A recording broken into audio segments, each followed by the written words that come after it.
Yes. Halo Mas Agus. Halo, kabar baik. Ya. Aku belum takon ya. Belum banyak tuh. Gimana kabar Mas? Kabar baik. Ya Mas, selamat datang di Butok. Ya. Ini kita akan ngobrol. Ya. Lama mungkin ya.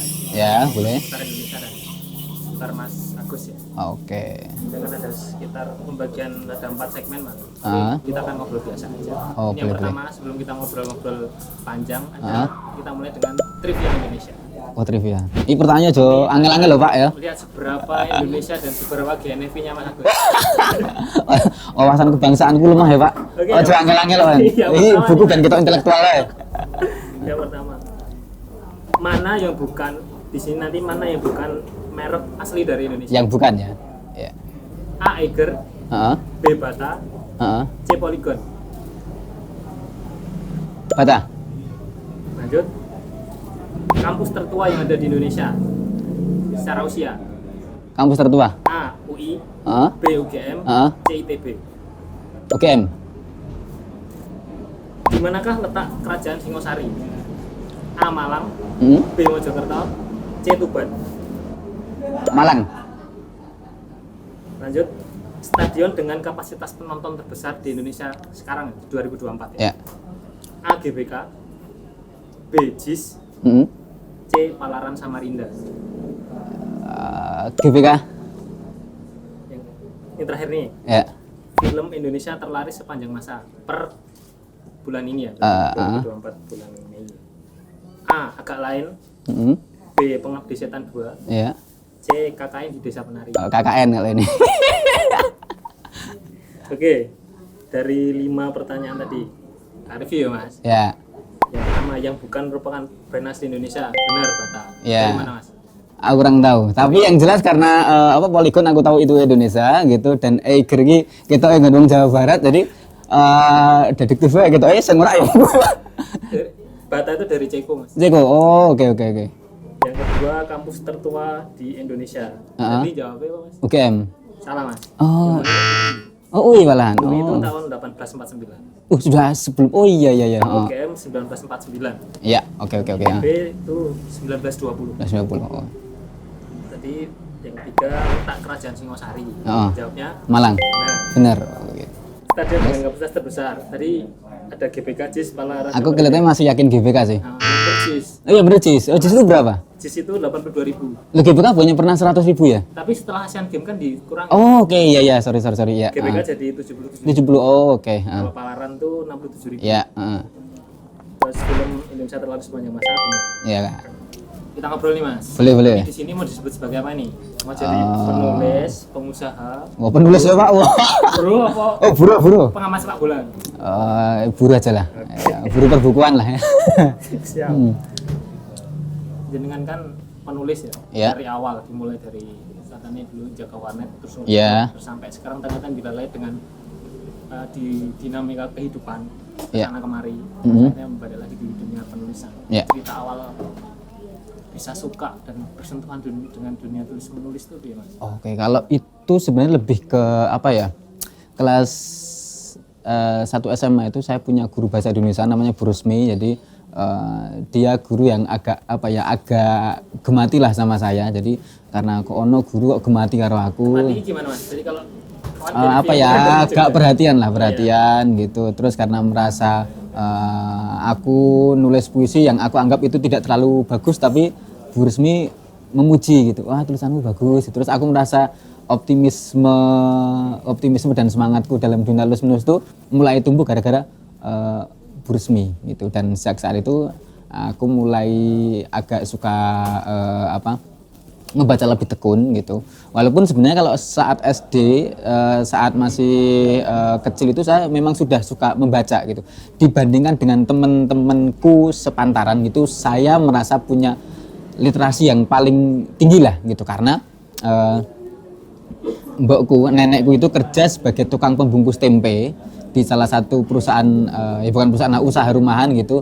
Nah, karena bungkusnya pakai majalah bekas, buku bekas gitu dan biasanya ketika stok buku majalah bekas itu datang ke tempat buatan tempe itu butuh waktu seminggu sampai sebelum buku itu benar-benar disuai satu-satu digunakan bungkus. Jadi ada waktu seminggu tuh. Jadi aku mulai baca-baca di situ, ada buku cerita majalah Bobo, majalah bahkan sampai majalah Liberty, majalah misteri, Gatra. Jadi aku tuh bahkan sejak SD udah baca beraneka genre gitu. Jadi minat baca ada. Kemudian saat SMP itu makin suka baca karena SMP saya dulu sangat menggemari Legenda Naga, komik Legenda Naga gitu, dan sering baca buku humor kayak Mati Ketawa ala Amerika, Mati Ketawa ala Rusia gitu. Terus kemudian saat SMA ketemu sama Bu Rusmi itu wah makin suka menulis gitu, makin suka baca dulu gara-gara dipuji sama Bu Rusmi itu kemudian saya jadi suka menulis.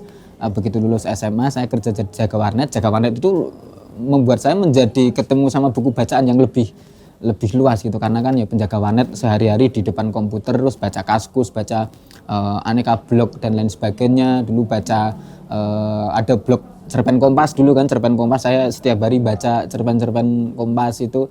Jadi ada banyak blog-blog bagus, ada banyak website bagus yang kemudian saya baca. Ya akhirnya kelihatannya bisa nih nulis kayak gini. Nah, sejak saat itulah aku kemudian mulai suka menulis gitu. Dan aku harus memberikan kredit tertentu, kredit khusus pada Raditya Dika karena dia mempopulerkan genre personal literatur, nulis catatan keseharian. Karena dulu aku menganggap itu bukan hal yang pantas ditulis oleh orang yang belum punya pangkat, belum punya aku ini siapa sih gitu. Tapi gara-gara Raditya Dika, orang-orang jadi merasa percaya diri untuk menulis kisah kesehariannya gitu. Dan dari situlah aku ya sering nulis curhatan gitu, aku tulis di blog. Itu mungkin awal mulai menyukai menulis itu dari situ. Sempat gitu. memudar nggak Mas kayak setelah suka itu ada peaknya kan biasanya, kayak memudar atau tetap konsisten suka dan mendekuninya? Kalau aku kalau memudar kelihatannya enggak, tapi kalau misalnya bingung mau nulis apa itu ada. Tapi kalau nulis itu dulu saya bahkan pernah berada di fase nek sedina ora nulis rasanya aneh, aku masuk sehari ini aku nggak nulis sih gitu. Jadi aku merasa menjadi seorang blogger yang cukup rajin waktu itu, karena nulis kan di blog ya. Jadi salah satu blogger yang cukup rajin lah, setiap hari selalu ada postingan gitu. Karena ya ngapain lagi, jaga warnet di depan komputer dan tidak menulis itu kan rasanya aneh ya, kayak gak produktif gitu. Jadi selalu baca tulisan, selalu menulis catatan keseharian gitu. Kalau ada beberapa kemarin sempat mencuat juga data kalau orang Indonesia itu tingkat literasinya rendah, tingkat bacanya rendah. Kan Mas Agus ini termasuk minoritas di situ. Ya boleh dibilang begitu. Tapi menanggapi seperti itu, menurut Mas Agus itu kayak gimana sih? Emang bener kayak gitu potret masyarakat? Menurut saya enggak. Saya termasuk orang yang cukup tidak setuju dengan bahwa minat selera baca orang Indonesia itu rendah. Yang saya rasakan sebenarnya adalah orang-orang itu sebenarnya ya teman-teman yang saya teman-teman di sekitar lingkaran pertemananku itu kan banyak yang suka baca. Kalau ada teman yang tidak suka baca, aku kan ada beberapa teman yang tidak suka baca, pernah berada di fase mereka sangat suka baca. Jadi kesimpulanku adalah orang-orang itu sebenarnya hanya butuh menemukan buku yang tepat, buku yang mereka suka untuk kemudian mereka suka baca. Aku dua konco sing tidak pernah mau membaca gitu. Tapi ketemu Naruto dia tamat. Ketemu One Piece dia sampai sekarang masih terus mengoleksi. Jadi jangan-jangan kita itu tidak orang-orang yang punya minat baca yang rendah itu jangan-jangan karena belum menemukan buku yang pas aja. Nah sialnya untuk menemukan buku yang pas itu kan kadang kita butuh membaca banyak buku yang tidak menarik gitu. Karena untuk menemukan sesuatu yang menarik kita perlu menyortir dan sebagainya gitu. Jadi kalau Mbak Najwa Shihab dulu pernah bilang hanya butuh satu buku untuk membuatmu jatuh cinta untuk membaca, yaitu terlihat simpel tapi hal yang sangat susah, karena untuk menemukan satu buku yang bagus di mata kita harus ketemu buku yang jelek dulu gitu. Nah saya kebetulan punya ketahanan baca yang agak kuat lah, jadi saya kuat baca buku yang jelek dulu gitu. Biasanya kan orang ketemu buku jelek menganggap bahwa semua buku itu tidak menarik gitu. Jadi kasihan sekali orang-orang yang begitu pengen seneng membaca tapi buku bacaan yang pertama dibaca adalah buku-buku fisika misalnya atau buku-buku pelajaran, atau mereka menganggap semua buku itu ya pasti buku-buku seperti itu, padahal enggak juga. Ada banyak buku menarik yang mungkin kamu akan tertarik ketika kamu menemukannya gitu. Kamu hanya perlu menemukan buku yang menarik itu gitu. Aku dulu tidak suka baca buku, tapi saat ketemu tulisan-tulisannya almarhum Briges atau Umar Khayyam, wah gila ada penulis yang sebagus ini gitu. Aku kemudian mulai eksplor penulis-penulis yang punya jenis tulisan yang seperti ini gitu. Esai tapi ada lucunya, esai tapi ada sinismenya, ada satirnya. Jadi saya kemudian menemukan banyak penulis. Nah, akhirnya jadi mau nggak mau karena sudah menemukan buku yang menarik itu seperti ini. Buku yang nggak menarik itu seperti saya jadi punya punya sistem filter sendiri gitu. Saya jadi suka baca ya karena saya menemukan buku yang tepat. Jadi kalau teman-teman yang mungkin dianggap minat bacanya kurang, jangan-jangan karena belum menemukan buku yang tepat aja. Gitu. Kalau suruh memilih 3 penulis Indonesia terbaik sepanjang masa. Terbaik sepanjang masa. Pertama jelas Umar Khayyam harus masuk. Ini di peringkat nih mas. Di oh iya. Gitu. Pertama BGS, peringkat ketiga BGS, kedua Umar Khayyam, ketiga Mahbub Junaidi. Itu tiga yang bagus menurut saya itu. Sampai menginfluence sangat. Kalau disebut menginfluence, kalau yang menginfluence itu malah beda lagi. Kalau menginfluence menurut saya ada BGS, ada Wahyu HS, ada Gunarso TS. Jadi kebetulan SS semua ya. Jadi BGS tulisannya bagus, sering menceritakan hal-hal yang sederhana. Kalau Wahyu HS itu penulis skenario Kiamat Sudah Dekat, Para Pencari Tuhan, sekarang sudah almarhum. Kalau Gunarso TS itu penulis rubrik Nah Ini Dia di Pos Kota. Jadi tulisannya itu kriminal tapi agak-agak porno gitu. Jadi saya suka jenis seperti ini. Itu kalau menginfluence itu. Tapi kalau penulis yang bagus yaitu BGS, Umar Khayyam dan Mahbub. Jadi kalau yang berarti BGS itu bagus dan menginfluence. Tapi kalau yang Umar Khayyam sama Mahbub bagus tapi tidak terlalu menginfluence gitu. Ya aku sering meniru gayanya tapi tidak benar-benar menginfluence gitu. Saya suruh memilih satu buku mas. Satu buku terbaik menurut Mas Agus. Yang sebaiknya dibaca. Yang menurut jenengan saya pribadi. Paling bagus satu aja. Bukunya BGS, Hidup Bukan Hanya Urusan Perut. Wah itu harus dibaca banyak orang itu. Paling enggak untuk orang-orang yang mungkin merasa bahwa tulisan-tulisan itu harus serius, harus yang berat. Anda harus baca buku itu. Keren banget. Sebenarnya ada dua ya. Hidup Bukan Hanya Urusan Perut sama Aku Hidupku Humorku itu sama-sama BGS. Jadi itu dua buku ya, dua yang sebaiknya dibaca oleh orang-orang yang mungkin tidak suka membaca, cobalah baca buku itu. Gitu. Ini sedikit berkelindan soal humor tadi ya. Jenengan ini kan mencitrakan diri atau dilalah. Kebetulan citraan itu lucu. Dari awal belum siapa-siapa sampai sekarang ya, banyak orang. Kontennya dari konten dan tulisan-tulisannya. Sempat ada kepikiran itu sebagai beban nggak mas? Beban iya pasti ya. Jadi dulu itu saya pernah punya blog di zamannya di Blog Detik. Saya sok-sokan nulis puisi gitu, sok-soknya Pardi lah dulu. Pengen banget saya menjadi seorang yang yang sastrawan, yang melankolis, yang parameternya raga ADC dulu. Wah kita enak ya. Tapi saya merasakan kok kata tulisanku gak payu ya sing model-model ini. Apakah saya kurang patah hati atau apakah saya kurang jatuh cinta atau apapun dan lain sebagainya. Tapi jenis-jenis tulisanku yang isinya adalah ada sentuhan kelucuannya kok justru laris gitu. Dan kebetulan memang bapakku itu kan pemain ketoprak. Bapakku itu dulu mantan pemain ketoprak dan kebetulan teman-temanku di tongkrongan di Magelang itu juga orang-orang yang saya anggap cukup lucu gitu.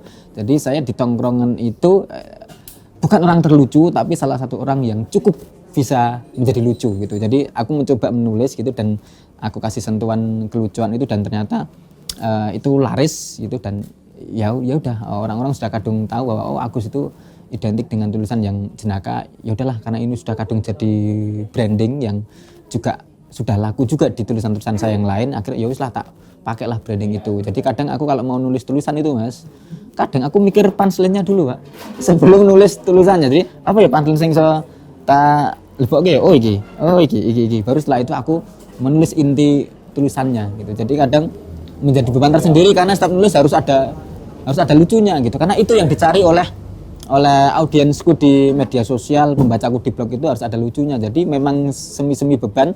Tapi ya kita tahu beban itu menghasilkan militansi para pembaca. Jadi aku agak nyaman dengan beban itu walaupun tentu saja ya itu memang menjadi memperberat pekerjaanku sebagai penulis gitu karena harus ada lucunya tapi aku menyukai lah gitu. Soal lucu-lucuin Mas.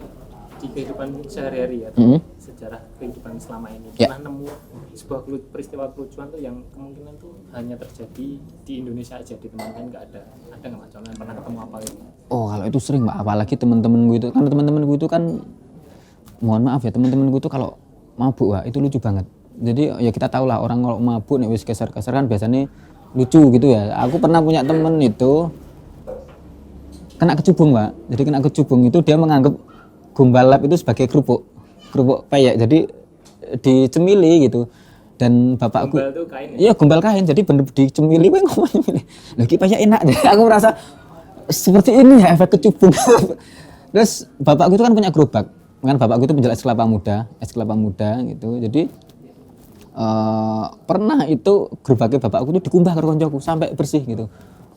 Kok tumben gerobaknya bapakku bersih ya, ini travelnya mangkat. Jadi dia menganggap gerobaknya bapakku itu sebagai mobil travel, karena teman saya itu kerja di perusahaan travel dalam pengaruh kecubung. Jadi bener-bener aku merasa itu gila ya, pengaruh kecubung itu bisa memberikan kebodohan level itu gitu. Tapi lucu.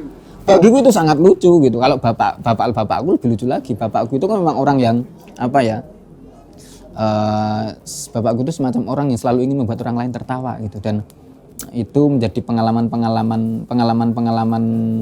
menarik yang sering diceritakan sama bapakku gitu. Jadi misalnya bapakku tuh dulu sering dikerjain sama teman-temannya karena menganggap ya bapakku tuh orang yang tidak pernah marah dan sebagainya. Jadi di kampung itu paling sering dikerjain itu bapakku. Jadi misalnya kalau kami itu kalau gali kuburan itu kan anak-anak kampung itu kan suka gali kuburan.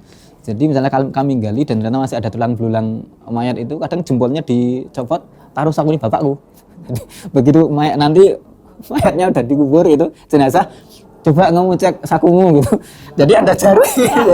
jadi itu agak getir tapi bagiku lucu sekali. Bapak kan jadi keringat panas dingin karena ada isu katanya nanti si arwah akan mengambil jempolnya. Jadi itu pengalaman cerita-cerita lucu di lingkungan keluarga dan teman itu banyak sekali yang lucu, dan yang mungkin kelihatannya hanya ada di lingkungan pergaulan tertentu. Mungkin semua orang punya lingkaran pergaulan tertentu lagi gitu. Kalau di tempatku memang bapakku dan teman-temanku telah sumber kelucuan-kelucuan yang menurutku sangat-sangat lucu. Dua buku pertama saya, Jomblo Tapi Hafal Pancasila. Jomblo Tapi Hafal Pancasila, Bergumul dengan Gusmul, terus Lambe Akrobat, itu murni menceritakan soal keluarga dan teman-temanku gitu. Jadi rencana yang mau difilmkan itu sebuah seni untuk memahami kasih itu, kalau itu soal istriku saat kami masih pacaran gitu. Jadi ya itu gara-gara Raditya Dika itu saya sering menulis soal lingkungan sekitar gitu, dan ternyata ya itu laku jadi buku gitu. Teman-temanku, sikap kelucuan teman-temanku yang lucu itu ternyata bisa aku olah jadi buku gitu. Nah, ini masih soal kesukaan Mas. Ya. Olahraga terkhusus sepak bola. Oke. Di konten-konten jenengan kan hampir banyak ya. Ya. Kalau olahraga itu kebanyakan bahasa sepak bola. Ya. Entah PPSM Magelang, entah Timnas, atau ini kalau menyebut dua kata ini Manchester United Mas. Oke. Yang terlintas apa Mas? Mendengar kata Manchester United. Kalau sekarang ya menyedihkan. Karena gini, aku suka Manchester United itu gara-gara, jujur aja ya, gara-gara Treble 98 ya. Jadi momen ketika nonton MU itu adalah sesuatu yang kita akan tahu dia akan menang berapa-berapa gitu. Jadi sampai ada istilah itu kalau MU main zaman dulu ya, musuh itu sudah kalah 1-0 sebelum bermain.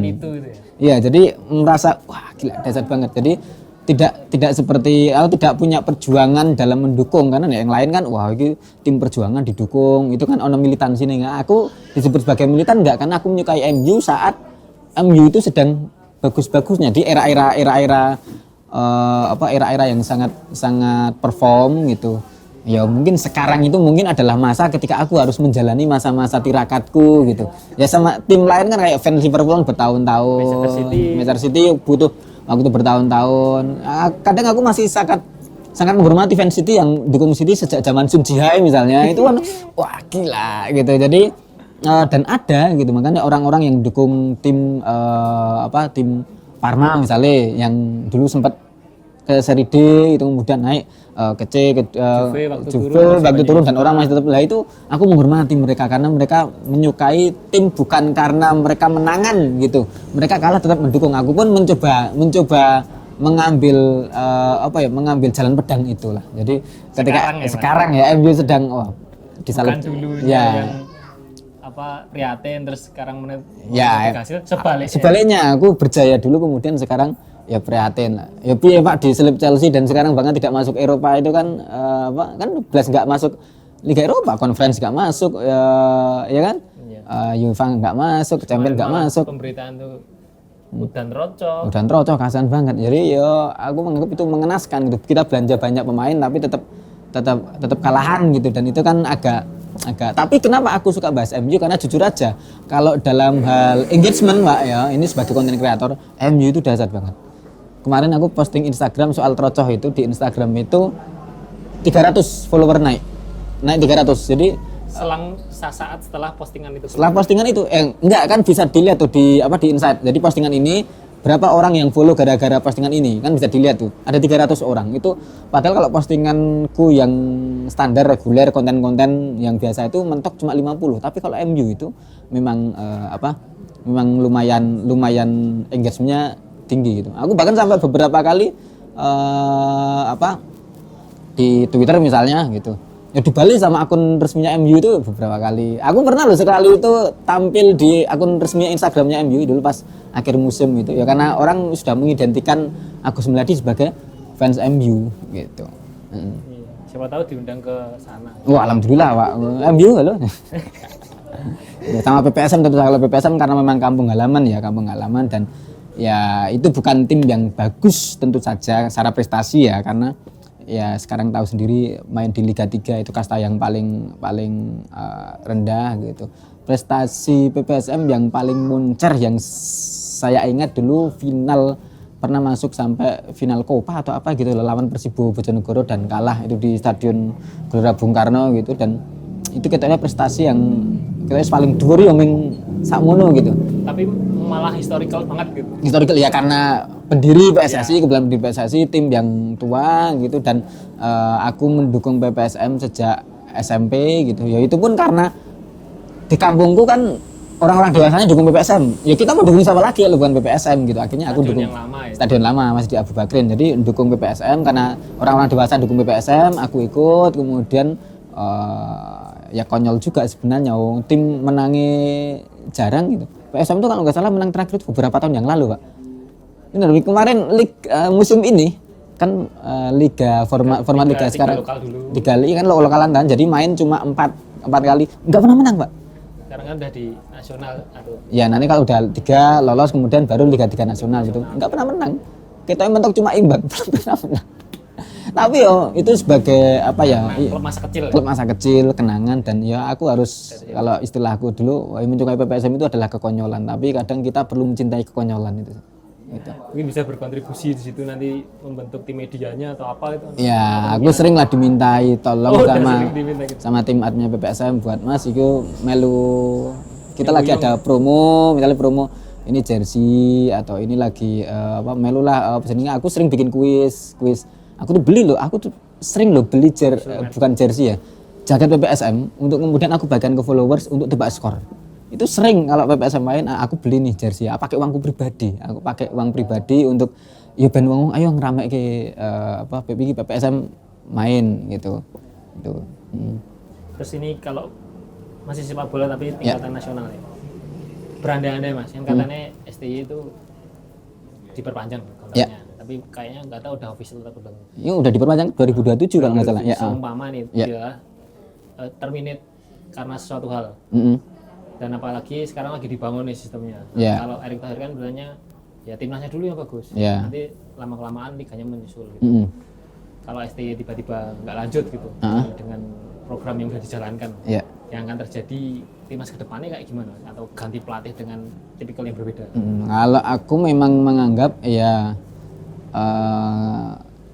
pelatih itu selalu butuh waktu yang panjang untuk merombak sebuah tim agar menjadi tim yang bagus gitu ya. Aku pikir itu sebenarnya bukan hanya di level timnas, semua pelatih. Sir Alex Ferguson dulu juga butuh waktu bertahun-tahun sebelum akhirnya dia bisa mempersembahkan gelar juara yang pertama. Sempat mau dipecat juga dulu sekelas Sir Alex gitu ya. Apalagi ini timnas Indonesia ya yang kita tahu di AFF aja untuk menjadi juara nomor 1 aja di level senior butuh penantian yang agak-agak semi mustahil gitu. Sangat ditunggu. Ya, jadi aku pikir ketika ada pelatih yang bisa memberikan harapan yang besar untuk itu, bisa membangun permainan yang bagus. Kalau kita lihat, aku kan bukan orang yang mudeng sepak bola secara taktikal.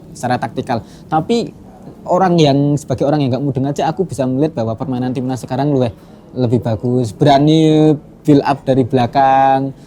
Ningburi wani umpan-umpanan ketika banyak musuh. Kalau dulu kan Ningburi mesti langsung dibuang nang ngarep karena tidak mau ambil resiko. Sekarang pemain kita mulai berani ambil resiko, berani dribbling, berani menusuk dari kiri dan sebagainya. Saya pikir itu tren yang sangat positif.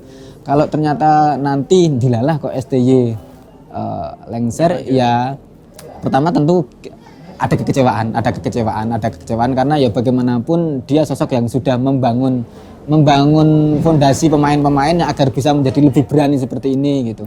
Ya kalaupun nanti harus ada kemudian STY lengser dan diganti oleh pelatih yang lain gitu, ya minimal harus punya standar seperti STY gitu. Atau jauh lebih itu lebih baik lagi gitu. Oke. Ini masuk. Jadi kemarin kan kita sempat posting di IG story. Netizen bertanya, Mas. Ya. Ini ada beberapa pertanyaan nih, banyak sebenarnya, tapi mungkin nggak bisa dibaca satu persatu karena ya kebanyakan sih mesti nanyanya MU. Paling coba yang beberapa aja nih. Yeah. Ini dari Mas Bagas _spinter. Tips dapat gaji 2 digit tanpa kerja tuh ada nggak, Mas?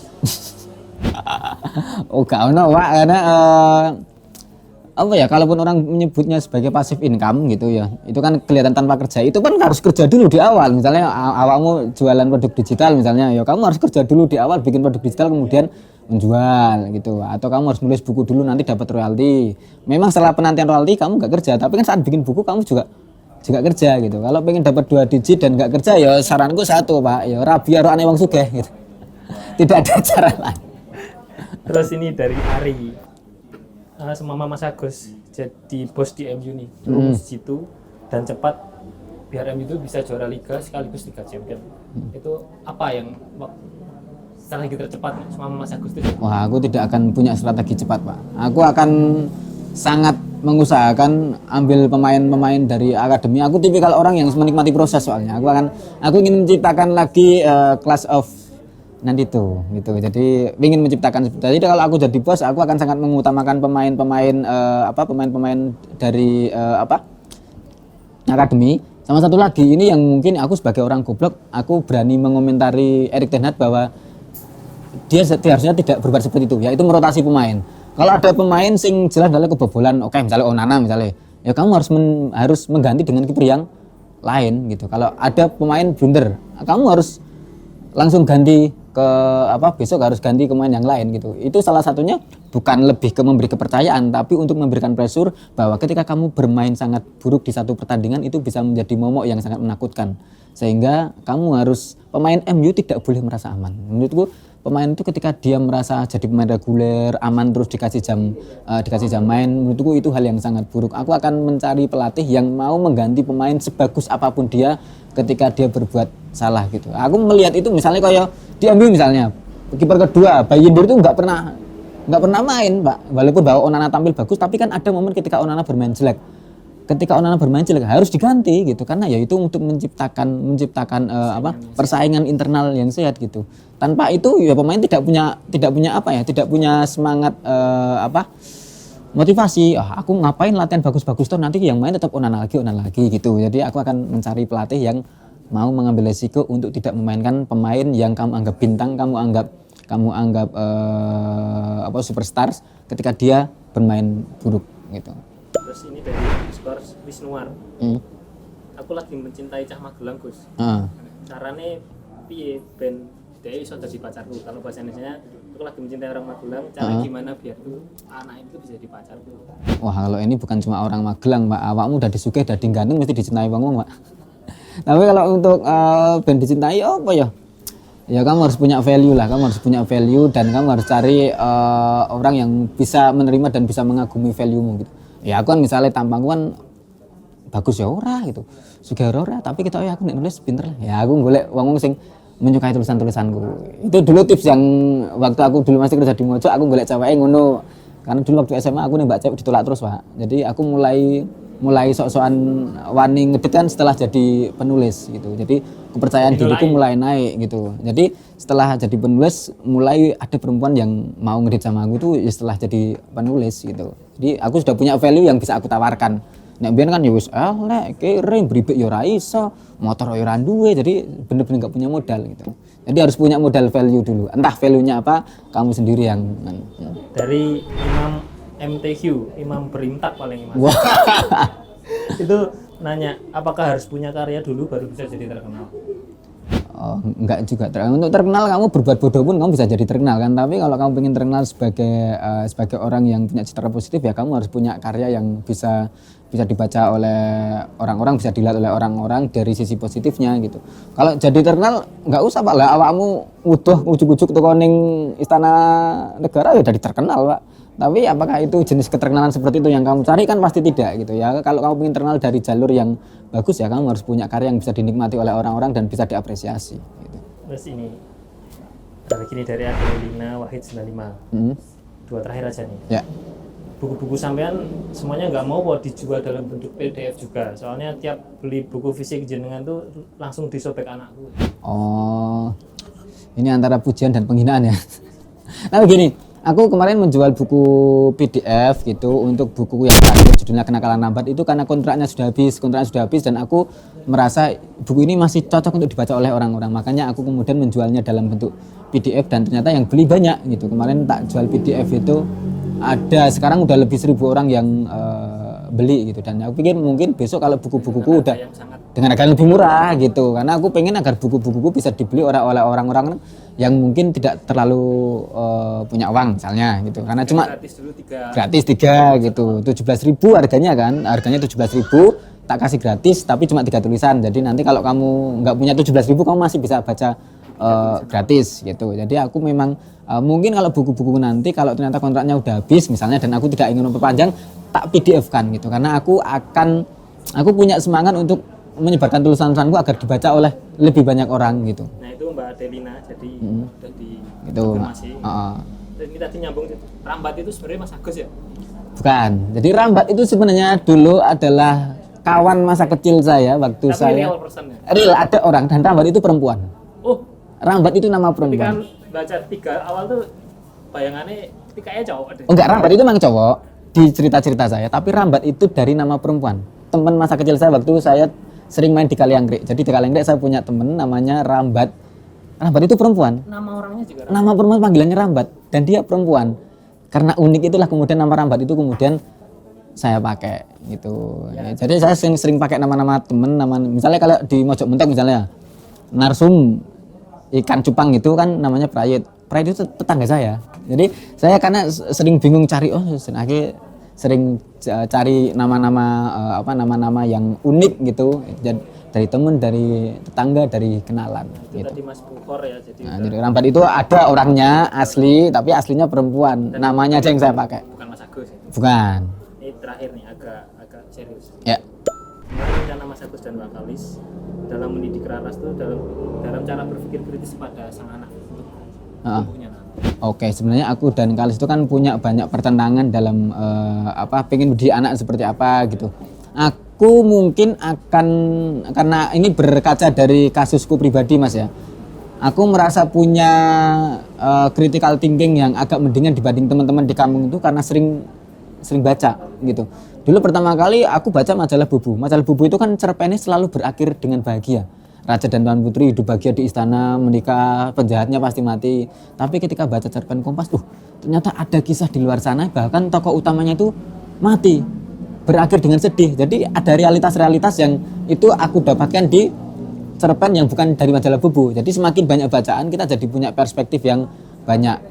Itulah kenapa salah satu, walaupun saya dan Kalis punya banyak pertentangan, tapi ada satu kesepakatan kami, yaitu kami akan berusaha memberikan buku terbaik untuk Raras anak kami. Kami ingin agar Raras itu punya banyak perspektif, agar dari awal itu tidak mudah menjadi orang yang gampang mutusi, agar tidak mudah menghakimi orang lain gitu. Kami akan mendidik Raras dengan banyak bacaan bermutu, dengan banyak tontonan yang tentu saja kami kurasi, agar ya Raras bisa tumbuh menjadi anak-anak yang bisa menyadari bahwa di dunia ini bukan hanya perspektifmu, tapi ada banyak ribuan perspektif yang lain yang semuanya perlu kamu hormati. Gitu. Ya. Terus ini signature question dari Gutok nih Mas. Ya. Kalau terhitung dari proklamasi ya. Ya.